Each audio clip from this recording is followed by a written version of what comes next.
What is going on, everybody? Welcome to Lineman Live. We are here. It is Monday.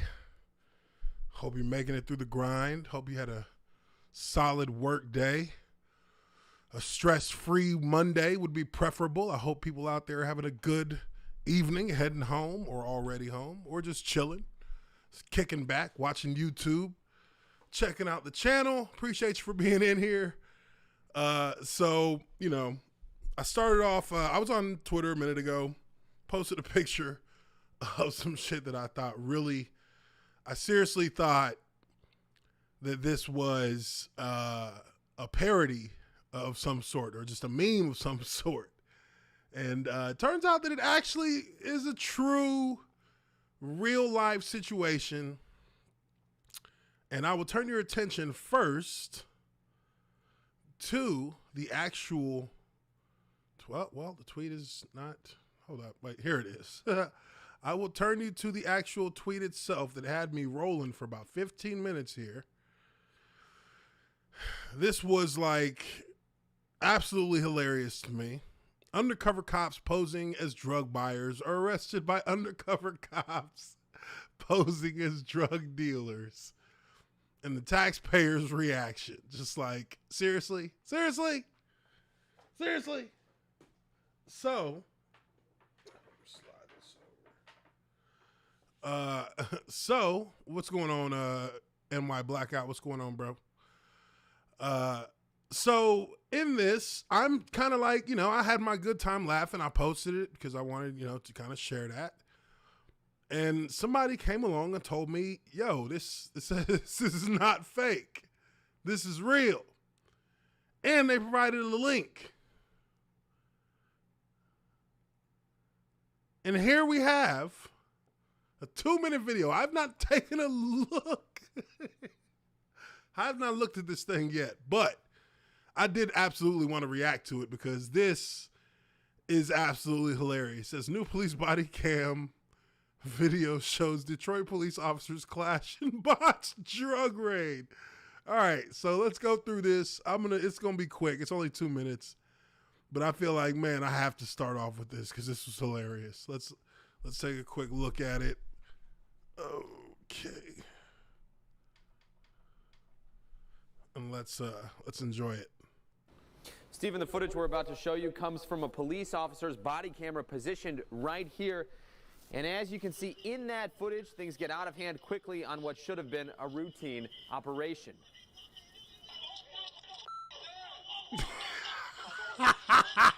At first glance, this video might seem like any other Detroit police raid on a drug house. But in reality, this is the type of oh shit, they're fighting. This is like turf war. The 11th precinct raiding a home, unaware they're facing undercover cops from the 12th precinct posing as drug dealers.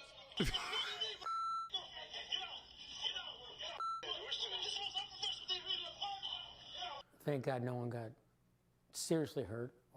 Thank God nobody got seriously hurt. Footage we obtained from sources to retired Detroit Police Assistant Chief Steve Dolant.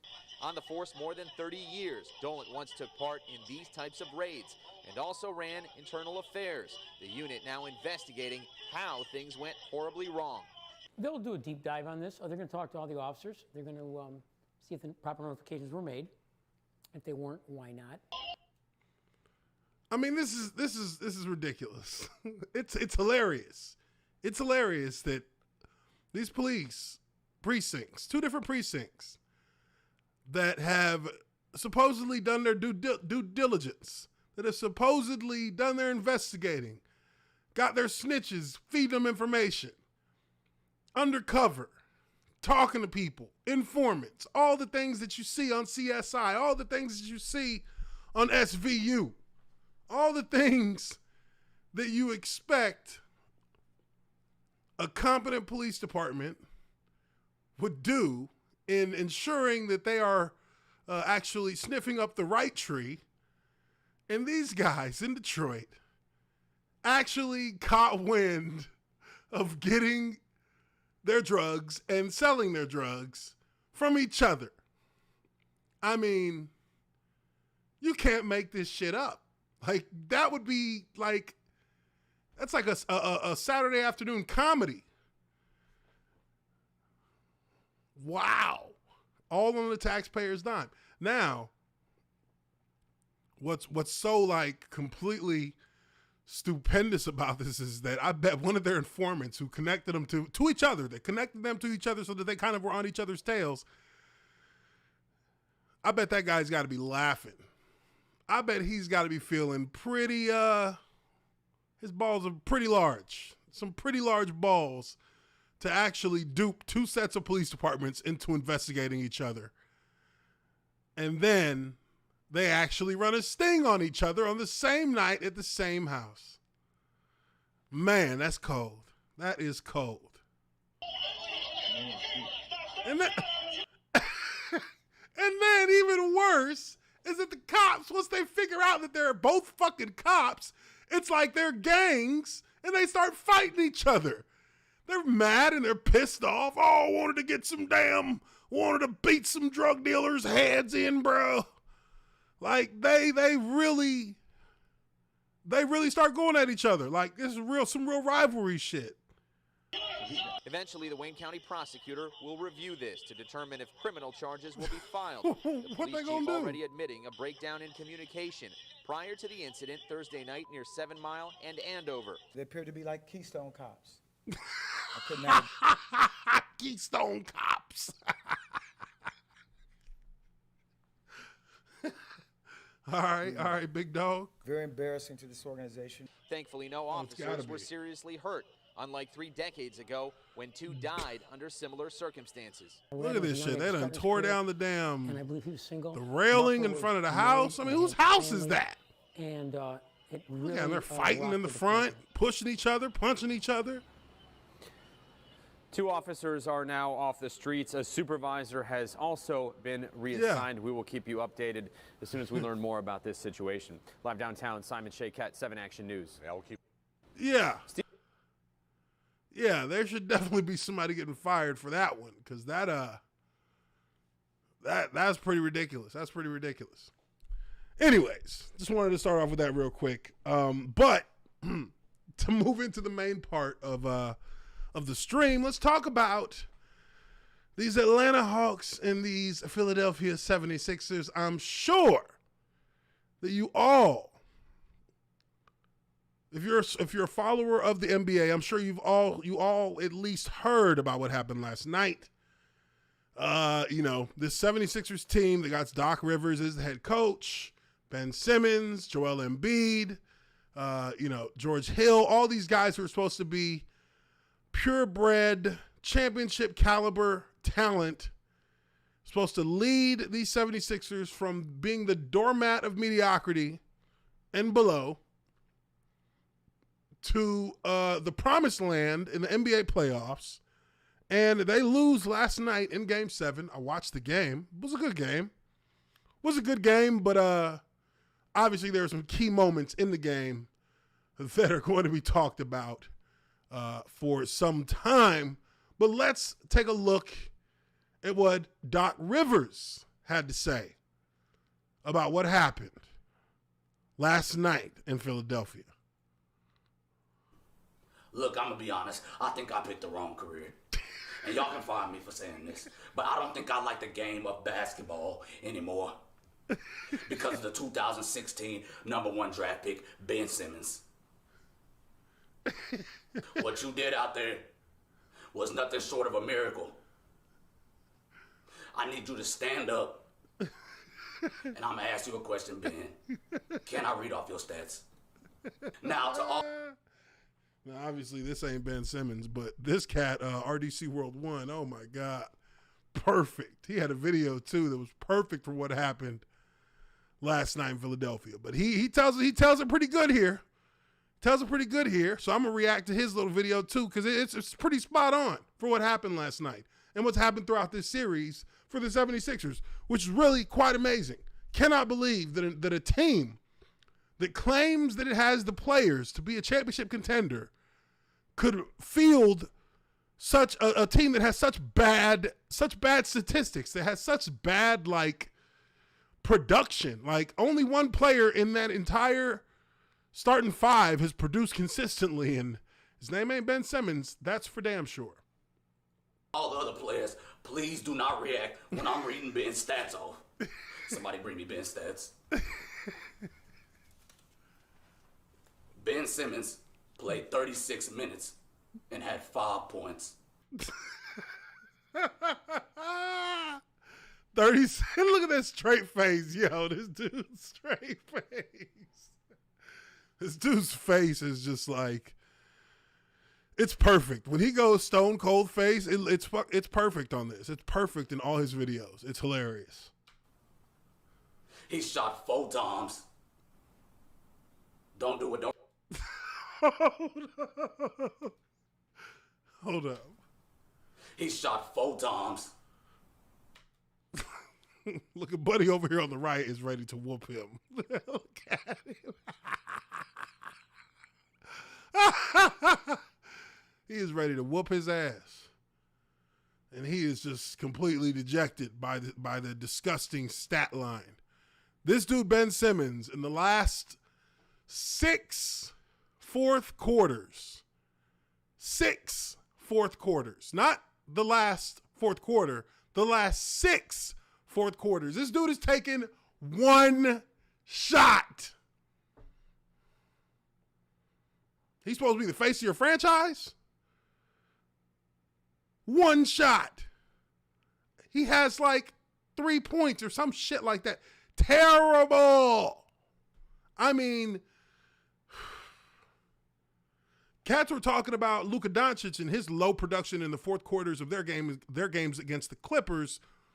But Luka was scoring like he was scoring like 6 points in the fourth, averaging somewhere around 6.5 points in the fourth, which was low. And that's something. I mean, for a guy who was averaging like 36 points a game or some shit like that, yeah, you got to get that up. You got to get that fourth quarter scoring up for sure. But Ben Simmons, that's something else, something completely different. Don't do it. Don't react, y'all. And last game, he shot 6 times. And the game before that, he shot 4 times again. Ben, I have a question for you. Can you please answer this? Who on the Hawks is scaring you? Is it Trae Young? Is it Gallinari? Who is it, Ben? Are you scared of the ball? What is it? Because you went under the goal and Trae Young was right there and you passed the ball off. Dunk on his little ass. Yo. This kid might be going through something for real. He got the ball on a fast break, and this was in clutch time. This was in clutch time. Hold on, let me pull it up real quick. Oh my God. I was literally like, bro.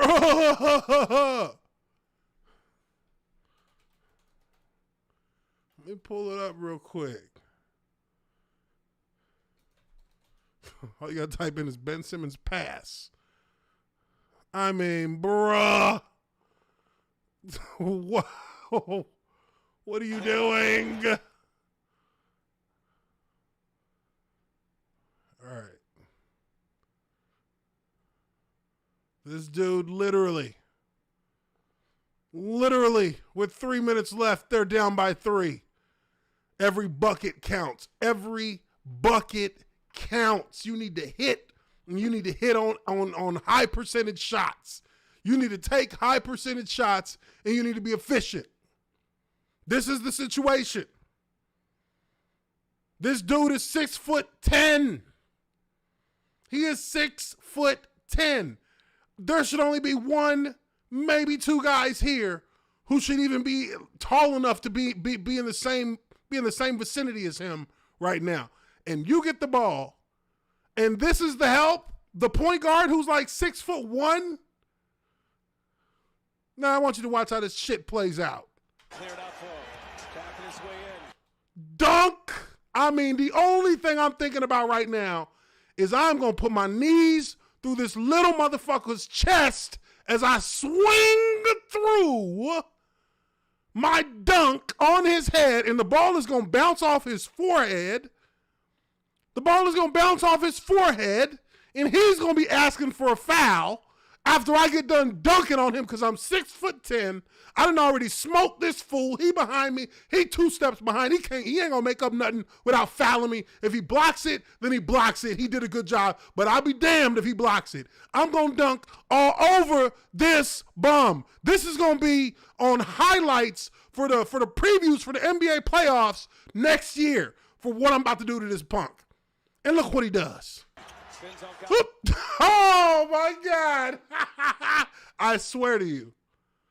This guy is like, don't. This is what he's thinking right now. What the fuck are you doing? This is what he's thinking right now. This is what 22 is thinking. Are you serious? Like, look, he's in no position to do anything. You let this 6'1" point guard who ain't hit but like 2 shots all game himself, he ain't got too much confidence right now. So what you think? He gonna dunk on him?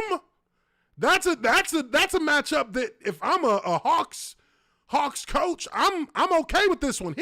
There's a 50-50 chance he finna stuff his shit. But you need to put this ball through this hoop and have it bounce off the top of his head and make him bite his tongue. And you pass it. And then he out here like, what the hell is all this? Boy, Simmons, uncontested. He's like, what the fuck is this dumbass? He's like, bro, I'm just going to get my shit blocked. Something out of it and is headed to the line. Look at this. Get off me, bitch. Yeah. No. That's a dunk for Ben Simmons right there. You cleared out. I mean, you got to, bro.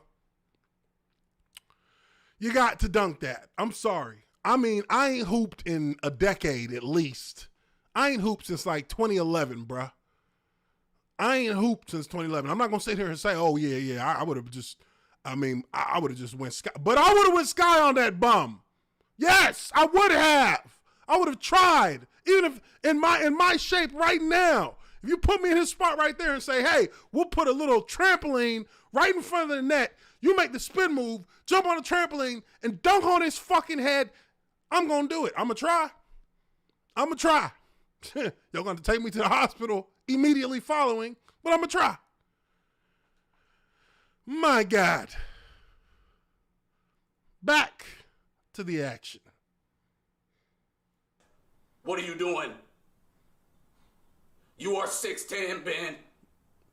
He like 5'11" at best. They stat padding him. Dunk on him. And listen, MB, I'm going to be honest. If I was you, I would just start looking for another team. Just try the Celtics, try some Dallas or something. Somebody could use you. But guess what, though? The Sixers don't deserve you no more. They don't. This dude's face is the best. What y'all talking about? What y'all talking about over here? Oh, man. This dude is, I couldn't believe it. I was watching the game. Look, I'm rooting for the Hawks. You already know I live in ATL, so I'm rooting for the Hawks. Atlanta needs a win. We need a win. We need a championship. We need one. I think we deserve it. We done been through all the pain, every bit of the pain. We deserve it. Shit. Dodger is Ion. $5. Dodger, what's going on? How you doing? Appreciate that $5 super chat. She says, the Sixers loss last night made me sad, but at least good things are happening. Do you have a smash main? No reason for asking. Oh, man. Super Smash Brothers? I don't. I kind of suck at that game. Not going to lie. But thank you for that super chat. But, I'll play it, of course, but I suck at it. But, we need a win. We need a win in Atlanta. 28-3. If we can win this championship, if the Atlanta Hawks can win this championship this year in the NBA, it would officially nullify 28-3 because the Hawks had their own 28-3. They had their own 28-3 against these Sixers. So, if we can pull that shit out, and it's still a long shot, not gonna lie. Look, I'm gonna keep it positive and say, yes, we can beat the Bucks. It's going to take every game of the series. We'll win in 7. But if we can beat these Bucks and get into the finals, Lord have mercy, whoever we're playing against in there, because the Western Conference is a step above, in my opinion, but it's not insurmountable. Not insurmountable by any stretch. If we can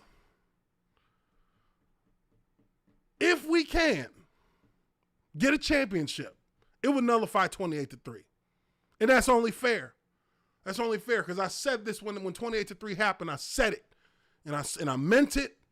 And it's rung true ever since I said it. When you lose a game like that, it destroys not only that franchise, but it hurts the city that franchise is in immensely. And Atlanta has been hurt through and through, except for soccer. In sports, Atlanta has been hurt badly. The Falcons fell apart within 5 years of that. What? It's been like 5 years, right? 4 or 5 years since that game. I don't know. I forget. That's how traumatic it is. I forget how it feels like it's been forever. But the Atlanta Falcons have essentially fell apart after that game. I think that's safe to say. And the Hawks wasn't shit around that time. I think that's safe to say. And, the Atlanta United, okay, cool. But we don't give a fuck about soccer like that in America right now. It's getting there. It's getting there. And I love soccer. Don't get it twisted. Bayern Munich, that's my team. But don't nobody care about soccer like that. Not in the U.S. It's football, basketball. Okay, hockey's in there now. Hockey has picked its hot. Hockey's hot right now. Hockey's hot. People love hockey right now. I feel that because I like hockey too.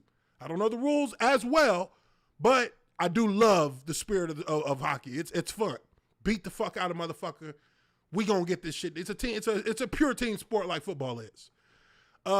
Baseball is baseball. Baseball has been fizzling for a while, and all the cheating, all the scandals, year in, year out for a sport that really, if it didn't have 120 games, it might not even be a league at this point because of, the lack of actual consistent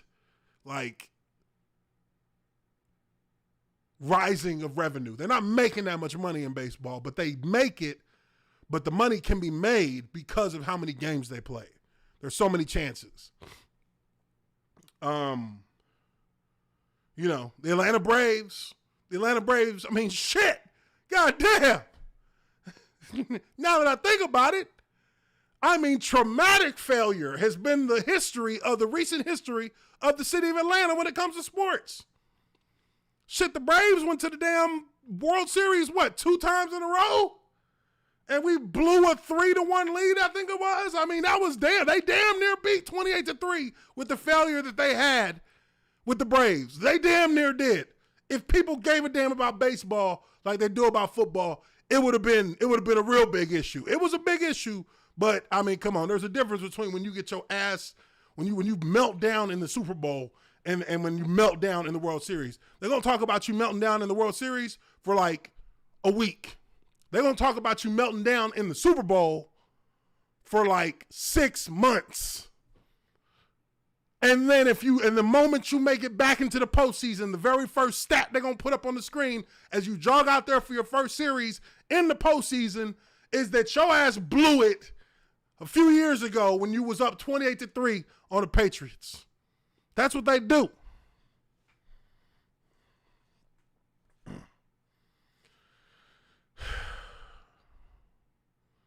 That's what they do. So in football, it's a much longer, much more concentrated sting when you're talking about how long that loss haunts you. And it haunts you in football. It haunts you big time. Shoot. But let's get through the rest of this. The doc is still giving us his perspective on this. And then I'll give you guys mine. This team here, they don't want to play all the time. It's do or die here. Like, you got to drop 30 every game. I know it's tiring. So I'm with you. I'm going to help call coaches if I need to. What else do you need me to do? I'm sick of this shit. Every time I'm with a good organization, that organization starts pulling some bullshit. I don't really believe in the Illuminati or no shit like that, but I don't know. I might give it some belief now. I might. Because this don't make no sense. I don't see how this keep happening to me. But guess what? I ain't going to lose no more sleep over it because y'all seen it here first. Ben Simmons, 5 points, 4 shots. George Hill, I ain't forgot about your 21 minutes, 3 points. That game wasn't on me, and I don't stand on that. Oh, man. Oh, man, it's crazy. It's crazy. It's crazy because, you know, watching that game last night. I mean, look, you know, when I watched the Bucks and Nets, right? The Bucks and Nets game. I mean, you saw two teams that were essentially laying it out there. I mean, you know, James Harden, he was out there with I guess grade 2 hamstring strain, which is basically a hamstring tear. So, I mean, the fact that he was out there, you know, I give him props on that because guys who do a lot of running, you know, as a football player with receivers, when you see a receiver pull their hammy, it's over with. No matter how, it doesn't matter if it's a tweak or if it's a full-on pull. You can't run no more. So you're done. You know, and James Harden is a guy who runs an offense. He is a handler. He is a power handler. He handles the ball a majority of the time for the offense, generally speaking, on every team that he's been on.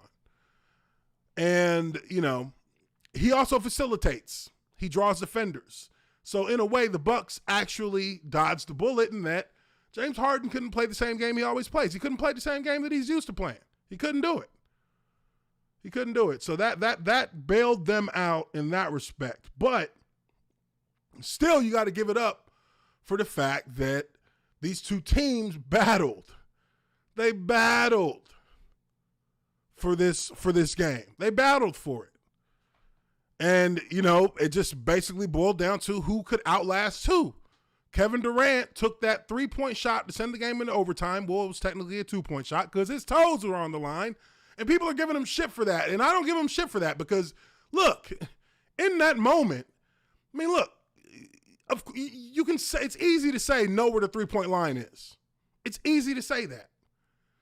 But at the end of the day, he does know where the 3-point line is. But in the act of trying to create separation, you may have to actually, you know, dig deeper into penetrating in order to give yourself space to one hop backwards and get the jumper off. And that's what he did. He had to actually play into his defender, which probably carried him a little bit further than he, you know, optimally would have wanted to go.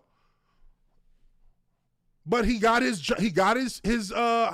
hop step and he got back and his toes were on the line. I mean, that is how it happens. That's just how it goes with sports sometimes. I mean, it was not as precise as it probably would have been in the third quarter.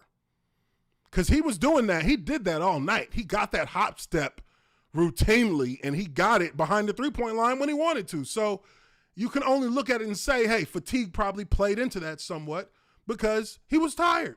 He was actually tired. And, I mean, the dude played the entire fucking game. He played, 53 minutes? I mean, come on. I really don't think there's anything you can ask more of him for that. But in the Philadelphia 76ers case, obviously, different situation. You've got players who are supposed to be of a certain level of talent and a certain level of reliability that when it comes time to make these plays in games, they can make the plays. Ben Simmons is supposed to take advantage of the mismatches. Any player that I can think of that comes off of that spin and sees that opening between them and the basket with Trae Young, coming to help on defense, they're probably figuring that it's an and one. They're getting an and one right now because they're going to dunk on top of his head. He's going to try and grab him around the freaking waist, and it's going to be a foul. So you're going to be at the line for one more. But with Ben Simmons, even if he did dunk and got the and one, he can't shoot free throws. I mean, what is it with cats not being able to shoot free throws? I thought that was meant for the big men, like the power forwards and the centers. I mean, Giannis can't even shoot free throws. This dude airballed 2 free throws in a row. I was like, no way. No way. Is this supposed to be professional basketball? How are these cats missing? Like, not even missing. He missed the entire goal on a free throw twice in the playoffs. In the playoffs. So it's crazy. It's crazy when you see that happen. But here, speaking to the Ben Simmons part, this is coming from inside the NBA, and obviously, we all love Shaquille O'Neal. Shaquille O'Neal felt a certain kind of way about this cat. So I'm going to let this part play, then I'm going to go through and let you hear what he said, because this is actually the part where everybody's kind of like, whoa. But this is what he said. The Atlanta Hawks knocking off the Philadelphia 76ers. He was in my locker room. I would have knocked his ass out. To 96. Okay. You do what? I ain't laughing. What you mean, what? He was in his locker room. Cut it out. The Atlanta Hawks knocking off the Philadelphia 76ers. He was in my locker room. I would have knocked his ass out. To 96. He's in my locker room. I'd have knocked his ass out. I ain't laughing. What you mean, what? What you mean, what? I mean, damn. I mean, but look, think about the kind. Okay, and this is, and I feel Shaq on this because at the end of the day, this is really what it's about. This is what it's about. What he's talking about right here, and this is before he went into the I'd knock his ass out. But I mean, what he's talking about is real locker room shit. Like at the end of the day, we can only do so much as a team together. When you ain't on, you got to do something about it on your own. It comes from within. It comes from within you. Where's your heart? When you know you're in a bad spot, when you know you are not playing and you're not producing to the level that you know you should be producing, like it's obvious to everyone around you, you have to fix that shit. We can't do it. You got to do something. And you know what that usually means? Is dedicating yourself to your craft even that much more. For him to allow himself to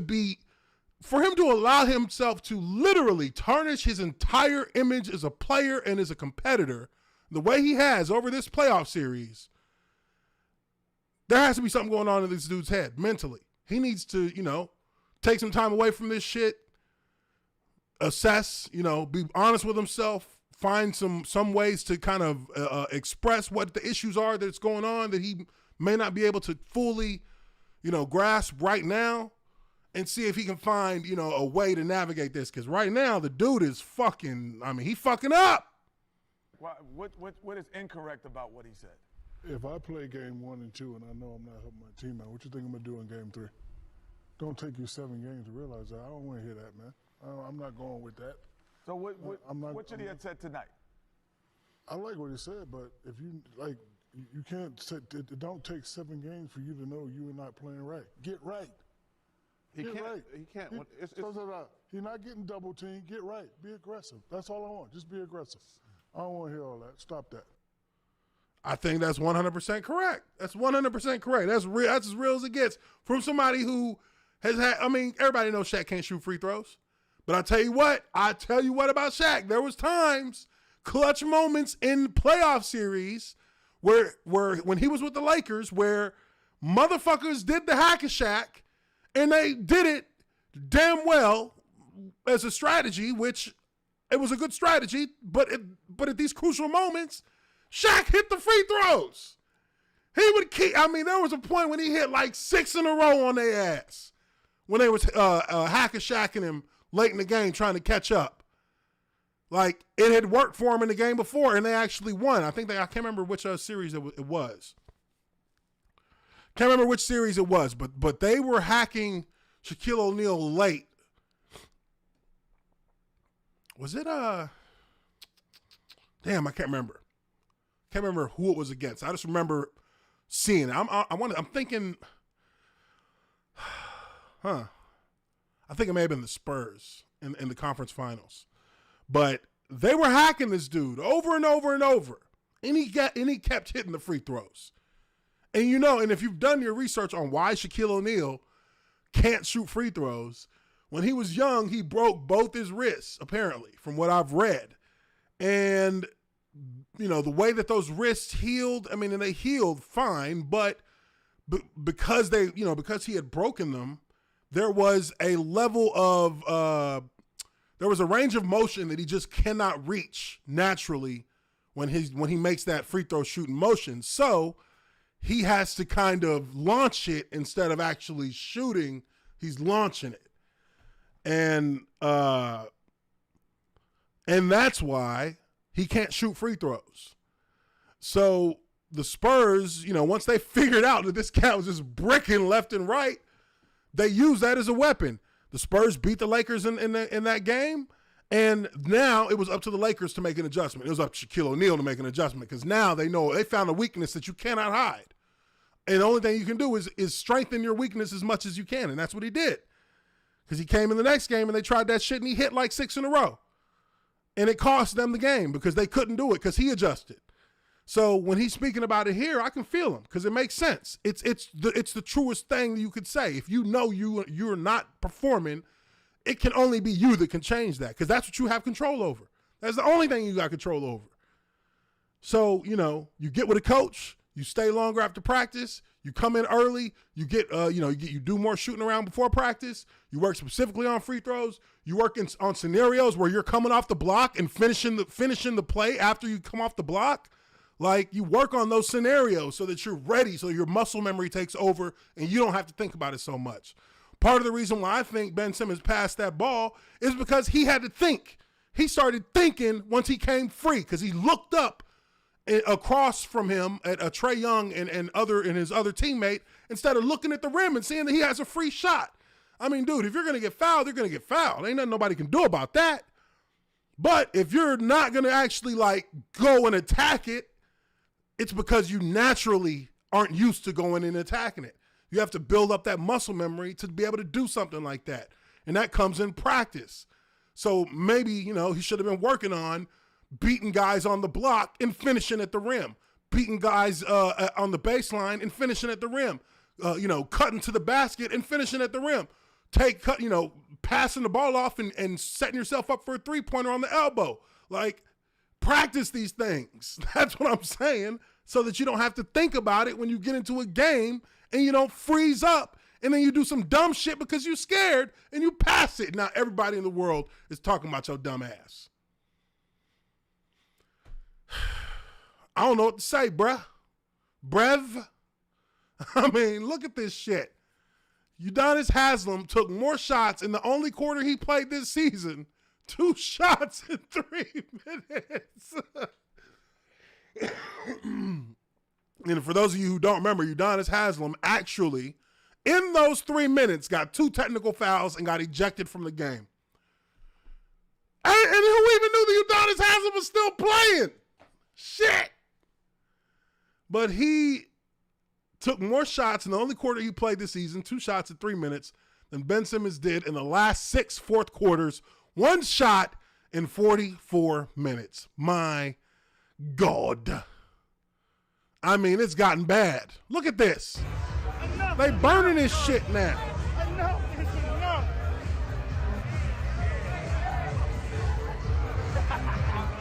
They literally is like, bruh, trade him.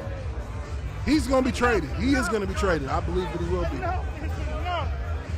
No, don't do it, Dave. No, that shirt cost you $80. That jersey cost you $80. Oh, shit. Enough is enough.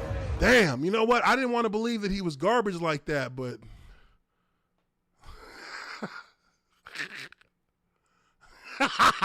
Ben Simmons and his gender reveal.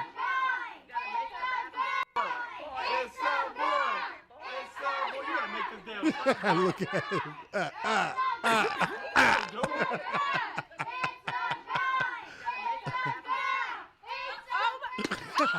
He totally missed.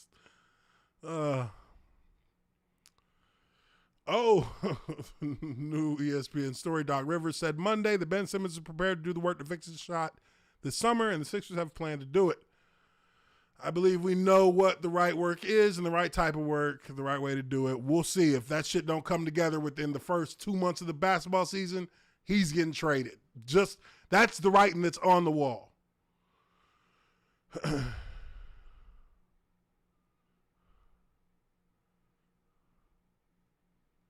Oh, what? According to league sources, Ben Simmons' frustration at being regulated to off-ball duty during the team's 2019 season second-round loss to the Raptors contributed to the front office's decision to not re-sign Jimmy Butler. What a bunch of idiots. What a bunch of idiots. Oh, God. Here he is. Here he is. Oh, shit. Oh, shit. It's Stephen A. Duck Dance Smith. Let's hear what he got to say. You know he gonna have a saucy one. Let's hear his saucy take. What do you got to say, Stephen A. Do the Sixers need Duncan Dancing Smith? Got to trade him. It's not going to be great for him, and it won't be great for the Sixers. But what about people who say he's just 24? He's young. He's just 24, and look at all the other talent that he brings to the table as a candidate. This dude. See, this is my problem with Stephen A.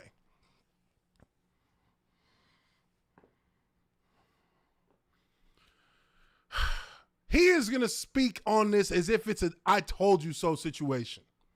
Now, look, we all know Ben Simmons is on the hot seat. That's what it is. He is going through a point of high humiliation right now.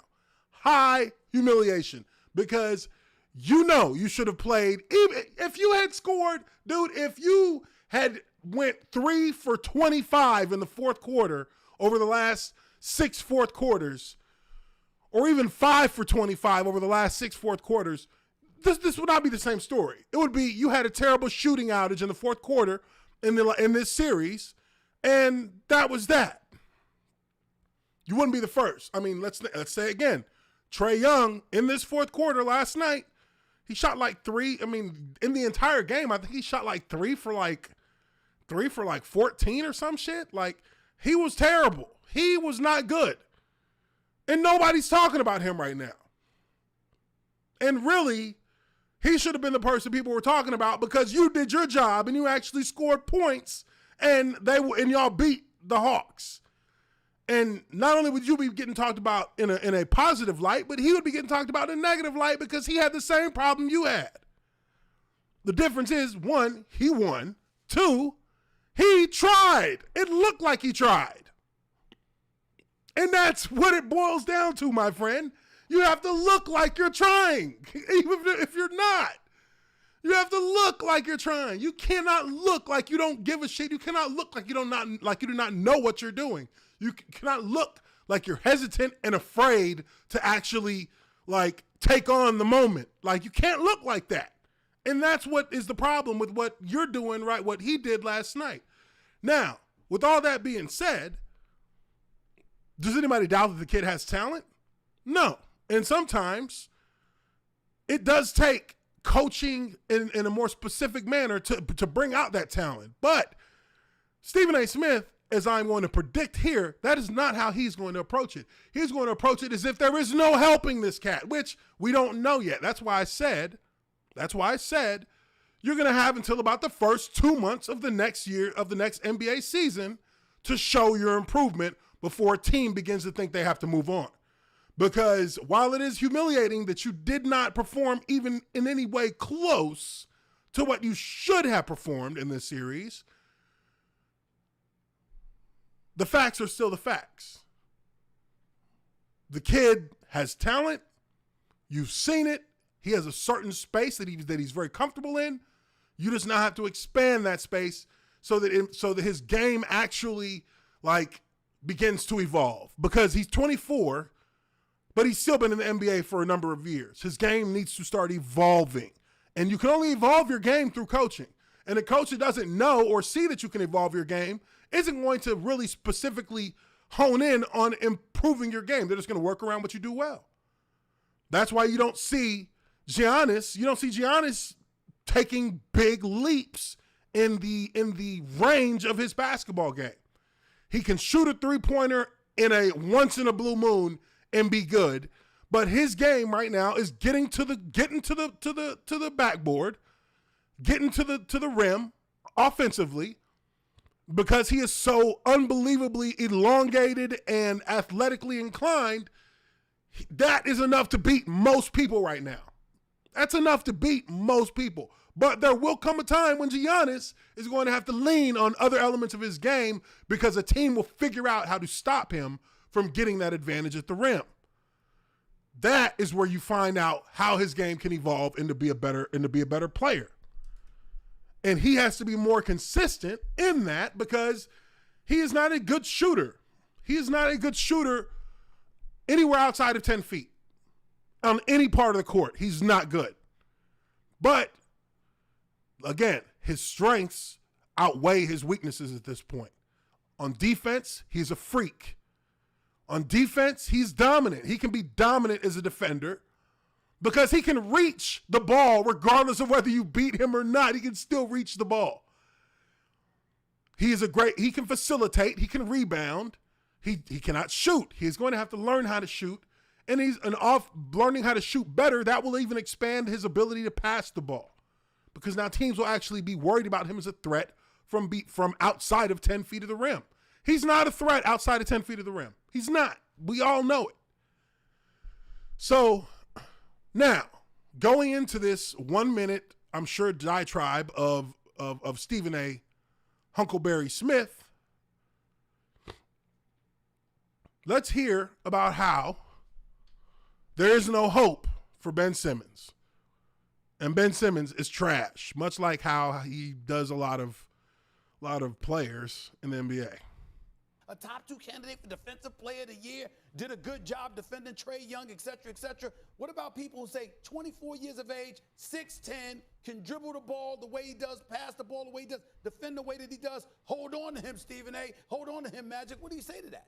I'm saying all of those things are true, but sometimes you need a new scenery. You need a new team, because when you lose your confidence in the playoffs, and everybody, your teammates, the town, is counting on you God damn. to perform at a high level, and you don't, you got to go then. He's got to go find a new home, somebody that can help him hone his skills, get better at free throws, get better at shooting the jump shot. I think he needs a change. So that was not Stephen A. Smith. That was Magic Johnson. What Magic Johnson is saying to me is generic. But I don't understand how many players have lost their confidence in the midst of a playoff run because they hit a slump and they just didn't have confidence. They didn't feel it. And the thing is, you don't know if they don't have confidence. They just can't get themselves out of the slump. They just can't find their groove. And sometimes, and a lot of times in younger players, that happens. And he's considered on that team widely to be the guy, him with Joel Embiid. He's a young cat. He is susceptible to a slump, and a big slump. Hell, Joel Embiid 2 years ago, they said he was a bust. They were saying he was a bust. They put all this pressure on him and said, hey, if he can't get this job done and take these Sixers to the next level and actually be of use to us in the playoffs, then he's a bust. They put pressure on him. He embarrassed himself in the previous year who was it he was going toe-to-toe with? Some bum center who has no business even really playing with this cat because of his skill set. I think it was a dude from the Pacers, Hibbert or some shit. Was it him? Do y'all know?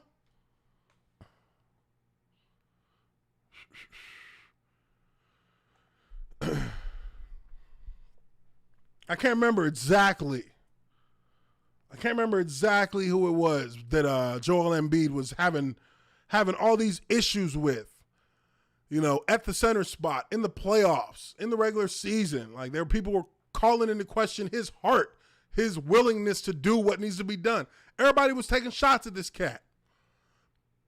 And look, there to a certain extent, make fun of a motherfucker when he does some shit that is just like completely out of, it's out of pocket. Like, bruh, You gotta make that happen. Al Horford, that's who it was. Al Horford was going toe-to-toe with this cat and making him look like a bum. And people were all over Joel Embiid. I mean, they literally were questioning whether this guy was really even like, can we even get a draft pick for this cat if you want to trade him now? You know what I mean? Like, that's how people were looking at this cat. And then in that moment, that was a catalyst that led to his entire image as a player flipping literally over the next 6 months after that, as the next basketball season started. This dude's game changed. He became seen as a leader. He became seen as he was seen as a clutch performer. He was seen as a guy who was consistent. He's seen as a guy who had heart. These are all things that he built after he hit his lowest low. These are all things that he built after he hit his lowest low. So, you know, to sit here and say a 24-year-old who is just scratched past the surface of his actual talent and is now looking to further evolve himself, to say that he needs to go because he lost his confidence, which really put him in his lowest spot in the same fashion that Joel Embiid did, to say that now he needs to go, that doesn't make sense. That doesn't make sense to me. To me, that's where, in my opinion, a person like Magic Johnson, who is held to a high esteem, that's where he comes off as a hater.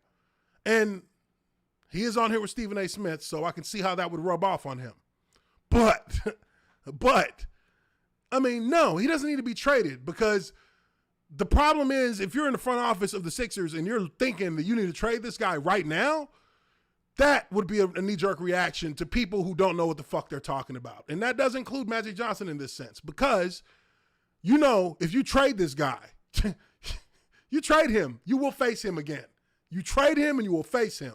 And when you face him next, he will be a completely different player than he was when he left your team. And he'll be saying, well, if he was that damn good, he would have still been here in Philadelphia. No, it took a coach who gave a damn and who analyzed his game, who analyzed and broke down how he plays and found ways to improve aspects of his game that he was weak at and how to solidify aspects of his game that he's good in.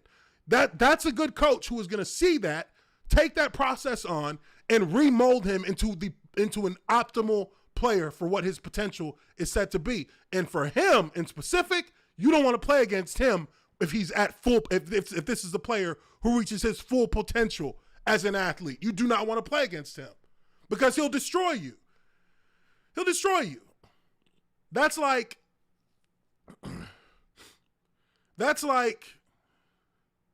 when Kevin Durant, I mean, and look, you can say what you want about Kevin Durant. I honestly believe as a big, as a shooter, as a scorer, he's a top 5, top 3 in the NBA right now of this era. He's a top 3. The moment that they allowed him to leave Oklahoma was the moment that everybody knew if he ever saw that team again, he would destroy them. And he destroyed them. I believe they played. I don't know. Don't quote me on that. But you got to be able to know how to make how like a good coach not only knows how to get a team to play at their best, but also finds ways to make those individual players better players. And you know, it's not always on the player to get that, to be successful at that. It takes the coaches as well. The village has to help train and raise the player. And as you see that player absorbing this new knowledge and this new information and these new techniques and this new ways of doing things, then you start to see that player bloom into the potential player you always saw him as, and maybe even better than that. And that is what you have to try to accomplish before you say, you know what, maybe we're not doing it right. Maybe he doesn't have the ceiling we thought he had. Let's trade him. But you can't do that. You can't make that decision based off of, a bad occurrence for that player in a situation where it was really the first time. I think that was the first time that this team has been at that position in a long time. And, it's just the way it is, but the pressure was on him. He didn't come through. He's got to own it. I think he is owning it. And I think he's now opening up. I'm sure there's a coach who probably went I'm sure there is a coach who probably told Ben Simmons at some point over the last few years, hey, you need to figure out how to get your jump shot and you need to get more consistent at free throws and you need to get a little bit more awareness on the court when it comes to finishing at the rim. And Ben Simmons probably laughed that off. He probably laughed that off with a little bit of cockiness, but also at the same time, I bet deep down in his heart of hearts, he probably knew that was true. But he ain't trying to hear that because he's getting by just fine with what he does right now. That's what a young guy thinks. That's what a young guy sees himself as. As they get older, they begin to see, no. It's going to take more than that. It's going to take more than just this. Giannis is going to see it. It's going to take more than just getting to the rim. Sooner or later, there's going to be an anti-Giannis who ain't going to let you get to that rim no more. So you're going to have to do other things to get your points and to help your team. And if you can't do that, then, I mean, hey, you know, those are the guys who fizzle out fast and they're gone. They're phenoms. You know, one guy who I always thought was going to be a legend in the NBA, and to a certain extent, he is a legend. But he did not reach his potential, I believe. And that's for a number of different reasons. But Sean Kemp. I believe Sean Kemp was the same kind, not as big, maybe not. I don't know. I would argue that Sean Kemp was a more explosive basketball player than Giannis Antetokounmpo. Whatever. I mean, I can't say his last name. He's Nigerian, but that's Nigeria. That's like northern Nigeria. That's not necessarily. That's more closer to Muslim. But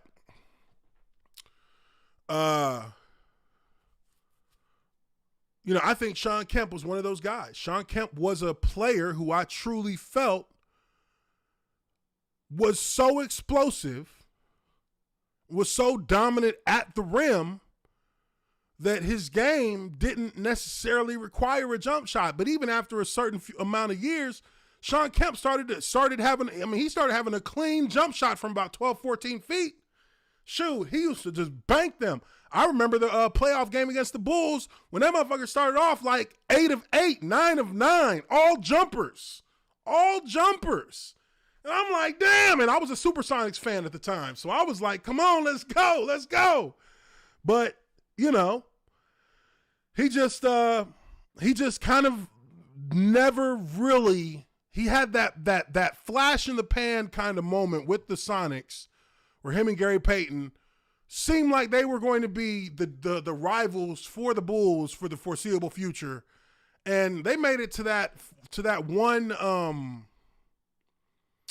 they made it to, I think they played them in that, was it the finals or was it the conf? I think it was the finals. Yeah, it was the finals, I believe. But they played against them, and I mean, I was like, man, this is gonna be it for years. Never saw the Sonics in another finals or conference finals against the Bulls ever again. Never saw him in it again. And Sean Kemp fell off like promptly. I mean, and Gary Payton didn't really fall off, but Gary Payton's had that steady kind of slide downward. You know, Detlef Schrempf, all those guys they had just kind of like dispersed and they fell off. And I see Giannis is a guy like that who, if he can develop, he needs to develop a jumper. He needs to develop, he needs to kind of build on his basketball IQ so that you can operate the offense on a more free-flowing level, and so that it's not so much just always, always they're running plays. Like if you watch Milwaukee, a lot of times they're running plays like college plays. They're running like college plays. Like these guys are running picks, running picks all over the court in a big circle. Pass, drive, layup. Like it's like 4 passes, drive, layup. 4 passes, jump shot. It's not really free. It's not so much free flow. They actually are running sets that you see that kind of movement in college. You don't see that kind of movement that much in the NBA. But again, like I said, I feel like you evolve your player, you take all of the steps you need to try and optimize them, and move past just raw talent. And, and then from there, you assess whether or not that guy's really a fit for the franchise. So with all of that, this is a bit of a new story here. I didn't really see this, but you know what? I pulled up an article here on this. Let's see. This is Sports Nation, outsports.com. This is I guess a thing now. So we're keeping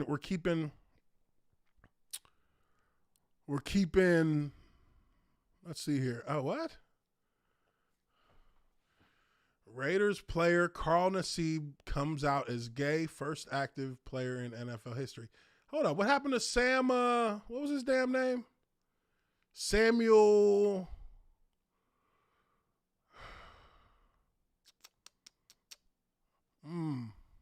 I forget his name. Who knows this cat's name from the Cowboys?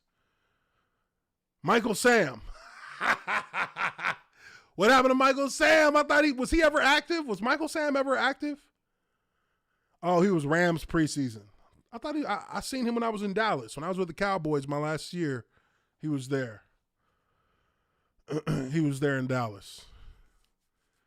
Says, okay, and we'll go through this one quickly here. This will bring us, and then I actually want to go through this NCAA thing real quick. So this is actually breaking. This is actually breaking news. It just came out, just recently, a few hours ago.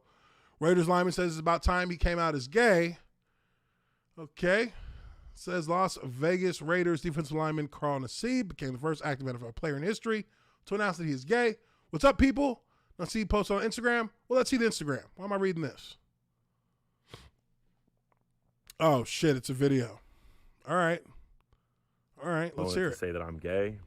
I've been meaning to do Let's this for a while now, but I finally feel comfortable enough. My bad. Carl Nassib. I'm at my house here in Westchester, Pennsylvania. Just want to take a quick moment to say that I'm gay. I've been meaning to do this for a while now, but I finally feel comfortable enough to get it off my chest. I really have the best life. I got the best family, friends, and job a guy could ask for. I'm a pretty private person, so I hope you guys know that I'm really not doing this for attention. I just think that representation and visibility are so important. I actually hope that one day videos like this and the whole coming out process are just not necessary. But until then, I'm going to do my best and do my part to cultivate a culture that's accepting, that's compassionate, and I'm going to start by donating $100,000 to the Trevor Project. They're an incredible organization. They're the #1 suicide prevention service for LGBTQ youth in America, and they're truly doing incredible things. And I'm very excited to be a part of it, to help in any way that I can, and I'm really pumped to see what the future holds. That's all I have for you guys. I hope you have a great day. Work hard. What's up, people? I'm Carl Nassib. Okay. What's up, people? Okay. I'm Carl. So that's Carl Nassib. He's coming out announcing that he is gay, which I have no problem with. That's totally fine. Totally fine. I don't care. I think that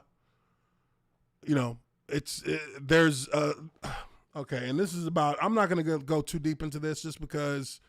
I mean, y'all aren't necessarily here to hear me talk about these kinds of things all the time, but I think there is a perspective that you should know, and I'm pretty sure here because I think I have an intelligent audience.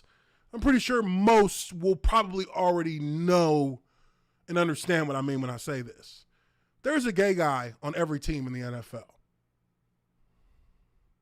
There is. It's a fact. I mean, okay, it's a hunch. It's a hunch. Won't say it's a fact because I can't prove that. But there's a gay guy on every team in the NFL.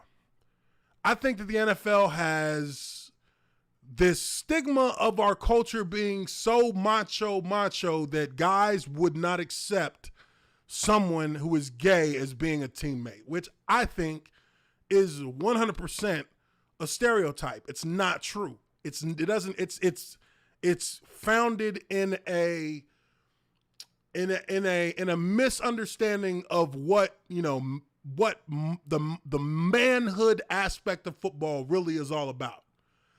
I don't think that there is a team in the league that doesn't have at least one gay player, And most players on the team know who that player is or have an idea of who that player is. I know of 2 gay players on the football teams I've been on in my life as an athlete, from college to professional. I know of 2 teammates who were gay. And I mean, I don't care. I didn't care. They're my teammate. Like, look, it's not some trope where, it's just a flamboyant player who, no, this is a regular cat who looks and acts just like each of us, who doesn't have any outward traits necessarily that they're gay, but you know when you know, because either they actually will acknowledge it without acknowledging it publicly, and that's fine, or they'll acknowledge it publicly, which is fine as well. I don't care. I'll never put nobody's business out there. I never put these guys' business out there, but they came out and publicly acknowledged that they were. So that's on them. That's cool. Hey, I support it. I support you, come out and say what you want to say. I'm not going to judge you, but I understand that that's just, that you're going to have that. That exists in football. As much as football doesn't want to talk about it, in the past, football hasn't wanted to talk about it. Football hasn't wanted to acknowledge it. Players on most every team know that there's a guy in the locker room, and you have a pretty good idea of who it is, and you let them live. Like, live, bro. We all here living. We all here to do a job. We, which guy, you know that the guys that are on the team that are gay or aren't gay, like, he's not sitting there trying to hit on nobody, it's just not a thing. It just doesn't happen. So, we're here to do our job. We do our job. We all brothers. We all fucking go out. We play for each other. We play with each other. Pause. But we're playing a sport together. We're teammates. There's a bond there. That's not going to get broken because you are gay. Nobody gives a fuck like that. Like, nobody cares. Nobody cares. But, for somebody, it can't hurt for a player to come out and announce it publicly and kind of set his stance behind it. I can respect that.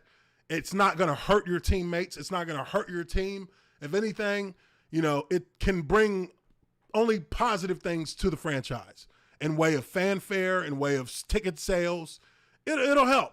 It'll help on the business end, and socially it'll help. So, I honestly, I don't care. I have no beefs with anybody for being gay. I have the only person who was allowed to do my dreadlocks, who was allowed to style my dreadlocks, is a gay guy. He's the only person I've allowed to touch my dreadlocks since 2009. So, there you go. And hey, he did almost the whole team of Jacksonville Jaguars when I was in Jacksonville. He was doing our dreadlocks. He was the only person that me and my teammates trusted to do our dreadlocks, to style our dreadlocks. So, he had a friend in us. You know what I mean? So, that's really, I think that's cool. That's cool. Carl Nassib, not sure what year he is, not sure how long he's been playing, but, hey, that's his prerogative. That's his, he wants to bring awareness. He wants to, kind of take away a stigma, and I ain't got no problem with that. I got no problem with that. And people shouldn't, you shouldn't feel one way or another outside of let him live and let live. But, yeah, so moving on to our next and final little thing I wanted to talk about here tonight. Ooh, Supreme Court of the United States sides with ex-athletes in NCAA compensation case. This is huge. This is a huge case. This is a huge case right now that has just been this had a unanimous decision. And basically, for anybody who's been keeping up, college football is, in a way,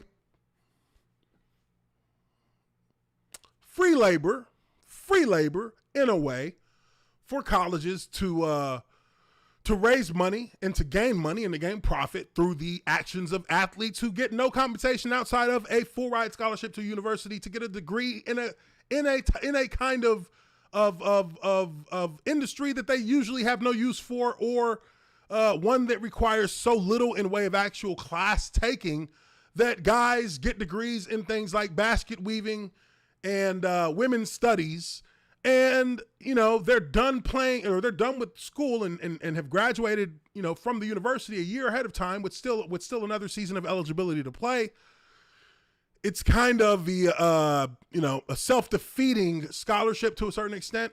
To give you an example, I had a scholarship to go to Purdue University. I went to Purdue University. I got to Purdue.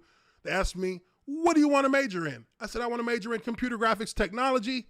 So I was able to get into the computer graphics engineering department, and I set all my classes for my first semester at Purdue with that in mind. Well, by the third week of college, I figured out that there's no fucking way that I'm going to take this class and take this major and be able to play football, because it just does not work from a time standpoint, which nobody told me until I missed a practice because I went to class at 7:30. So I went to class at 7:30. Practice was at 4.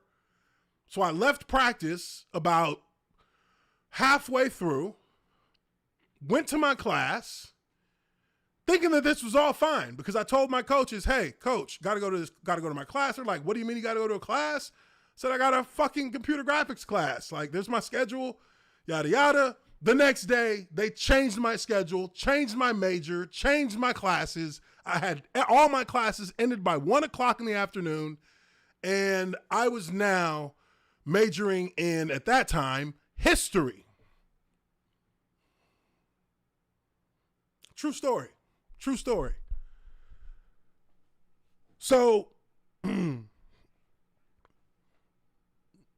NCAA has benefited immensely from the work of collegiate athletes who have not been compensated fairly, I would say, because the degrees that they get in most cases are not degrees that are worthy of the amount of work and the amount of money that player individually makes for the university.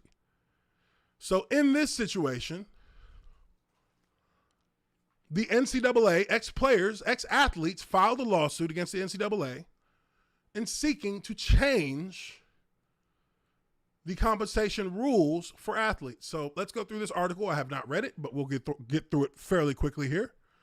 And then, you know, we'll chop it up. The Supreme Court decided unanimously Monday that the NCAA can't enforce rules limiting education-related benefits like computers and paid internships that colleges offer to student athletes. The case doesn't decide whether students can be paid salaries. Instead, the ruling will help determine whether schools decide to offer athletes tens of thousands of dollars in those benefits for things including tutoring, study abroad programs, and graduate scholarships.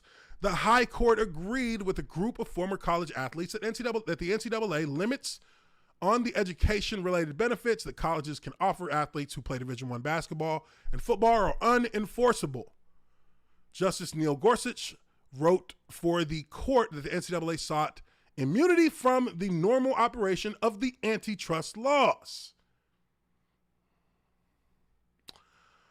which the court declined to grant. Under current NCAA rules, a student cannot be paid, and the scholarship money colleges can offer is capped at the cost of attending the school. The NCAA has defended its rules as necessary to preserve the amateur nature of college sports. I hate with a passion, I hate when they use this preserve the amateur nature of college sports bullshit. It is unadulterated garbage. Why? Because once your program makes millions off of football, it is no longer amateur in the sense of compensation, and that they shouldn't be compensated. They absolutely should be compensated because they are pulling in a surplus of money for not only the football program, but also the basketball program, but also the tennis program, the soccer program. All that money that they make gets shared amongst all those programs. That comes from football. Alabama's money that they get part of their money to their athletic department. But their athletic department flourishes because of football. That is without a doubt. So what do you mean amateur when we're actually making y'all hundreds of millions of dollars a year? You're paying our coach $15 million a year. What do you mean amateur? He is not an amateur coach, or you wouldn't be paying him what professional coaches make. These players are not professional players, but they are not amateurs to the extent that they get no compensation, because certainly some of them will leave college early to become professionals. So, to not allow for them to receive any kind of compensation in any shape or form, not even within the rules that are set through federal guidelines when it comes to like Pell Grants and things like that, which I do believe they get Pell Grants, but anything outside of that is literally like, we're taking away your scholarship. You will be penalized for about $100,000 to $150,000 worth of school scholarship for taking $100 in compensation outside of what is allowed by the NCAA. That's fucking bullshit. That's bullshit. So you're winning off my labor. You're winning off my labor. But I can't win for myself neither. And now, if you've also been paying attention, there are rules that have changed recently where they will begin allowing for players to be able to make money off of their own likeness. But that's a few years down the road. That's a few years down the road. Now, as this pertains to, in this ruling specifically, they're talking about, I think, and obviously we haven't gone through the whole thing, but I think that they're obviously talking about here is a situation where they don't want to allow athletes to be able to receive extra money for programs and benefits that are part of the school's curriculum and part of the school's actual package or portfolio of initiatives. They don't want them to be able to get any of those if those are paying them. Which, come on, bro, what the fuck you want me to do here? You want me to just sit in the dorm room, go to practice, take my ass back to the dorm room? Yeah, that's what they want. That's exactly what they want. Okay, so let's keep going. But former athletes who brought the case, including former West Virginia football player Sean Alston, argued that the NCAA's rules on education-related compensation were unfair and violate federal antitrust law designed to promote competition. The Supreme Court upheld a lower court ruling barring the NCAA from enforcing those rules. As a result of the ruling, the NCAA itself can't bar schools from sweetening their offers to Division I basketball and football players with additional education-related benefits. They don't want these cats to even get anything from the school. Like, the school can't be like, you know what?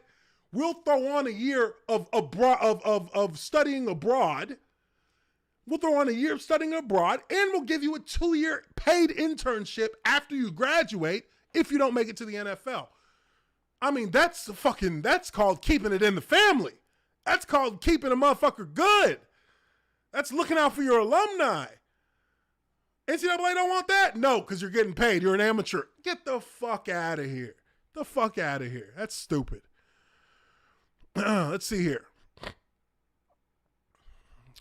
But individual athletic conferences can still set limits if they choose. It is our hope that this victory in the battle for collegiate athletes' rights will carry on a wave of justice, uplifting further aspects of athletic compensation, says Steve Berman, an attorney for the former college athletes, in a statement following the ruling. This is the fair treatment college athletes deserve. And, you know, I agree with that. I agree that as an athlete, yes, you are getting a scholarship to come play college sports, whatever it may be. But at the end of the day, like, you should be able to have access to all the benefits that can come with that. You should be able to, because there's no way that you can monetize it on a scale of a professional athlete. It's just not going to happen. Nobody's going to pay you that much because they know you're a college athlete. You know, they know you're a college athlete. You have a ceiling as far as money goes with where they really can be, where you can be individually profitable to them. It's not necessarily a situation where you're going to make, you know, hundreds of thousands. I mean, best case scenario, I would see that a top athlete at a top university who's being compensated not only by the school and these other third-party programs that they may have to add to their scholarship, but also by using their own likeness. I mean, at the best case scenario, maybe 100, maybe 150,000 at the most in your senior year, the year when you're getting out, or in your junior year if you're going to be getting out. Like, these are things that you can. I can picture that being a best case scenario, but I can't picture that being something that actually changes the nature of college sports. It won't do it. The most you'll do is see guys in commercials in their local college towns. It won't even be a situation where you'll be seeing them on a nationwide stuff. I mean, because you're not going to see Nike. Nike's not going to go offer, you know, a top prospect a $20 million contract in college. No. Why? That'd be a waste of money. What if the guy never even turns out to be the kind of player that they want him to be? What if he gets hurt in his last year and doesn't get drafted? Like, there's so many variables that can come into play as a collegiate athlete that can stunt your ability to become a professional, that change the whole game. Why would a business lock themselves into a deal with somebody who could be in that scenario? It's worth much more in the professional level because that player usually has already proven their worth over a number of years, and now they're open to get that kind of deal. And you give them that kind of deal, and, you know, there's a good chance, barring the unforeseen, that you'll be able to make a lot of money off of that deal because a lot of people will be buying that, whatever that player endorses. So, you know, it pays for itself. But these colleges are such like fucking demagogues over everything that is a potential moneymaker for athletes on a collegiate level. They want nothing. They want to allow for nothing, no money to pass through anybody's hands except for theirs. And that's crazy. To me, that needs to end. That needs to end, and the sooner it ends, the better for the sport, because, you know, it'll actually break the stranglehold that the NCAA has over sports like college football and basketball. Because now there will be probably more parts of the athletic department that actually start to speak up about wanting to be able to get funded a little bit better by the athletic department, because the athletic department keeps the vast majority of the booty for the football program, which in a way, I mean, that's not something that I would say they don't have an argument for, but you can still do more. You know, you can still do more. You do represent the university. The university can decide, hey, you know, we're going to take 15% more off of what y'all make on football, so we can spread that around to not only the sports programs, but also maybe, you know, start upgrading some of the facilities as well. So, you know, there are different ways for them to get it done. NCAA is just so damn greedy and so damn corrupt when it comes to that. They are so locked in their ways, it's hard to really push them from one side to the other without having to go to fucking the Supreme Court, as you can see. But that's going to be it here for this Lineman Life Live. I really appreciate you guys for being in here. It's been a good one today. I think we covered some pretty cool stuff. Really do appreciate y'all. Make sure you smash that like button if you haven't already done so. I see we got 24 likes. I got 42 people in here. You know, I'm trying to move this thing towards the hundreds in my audience. So, you know, let me get you guys to smash that like button so this thing gets pushed up that algorithm just a little bit more. And if this is your first time here, welcome to Lineman Life Live. I am your observant lineman, Uche Nwaneri. The N is silent. But I do appreciate everybody for being in here. You guys have been awesome. I see some regulars in here. I see some new faces. NY Blackout. See you out there, brother. We had Dodger Zion was in here today, showing some love. Appreciate her. Dodger Zion. Ooh-wee. Jason Gaines, what's going on? It's been a minute. Hadn't seen you in here in a minute, brother. What's up? You know. Mike Beats over here lurking. You've been lurking. I see you, cuz. Hey, bring yourself into the light. Say hello to the people. Say hello to the people. But again, appreciate you guys very much for being in here. We'll be back on again tomorrow, 6 p.m. Eastern. Usually starts around 6:10, 6:15. Just keep that in mind. I usually set it at 6:10, but I say 6 Eastern just so you guys can start shuffling along this way. Go on to the community link on my channel. If you'd like to leave some suggestions for something you'd like to hear me talk about on the live stream daily. If you have something that you see that you'd like for me to check out, leave a link for it in the community section of my channel. And I will be sure to check that out. And we'll see if we can't put that in on the show. If I do put it on the show, I'll make sure I'll mention you and shout you out for putting it on there, for giving me the heads up with it. But with all that being said, guys, I do appreciate y'all once again. I will catch you all on the next one. Hope everyone has a wonderful evening. Stay cool, stay positive, and I will see you all tomorrow.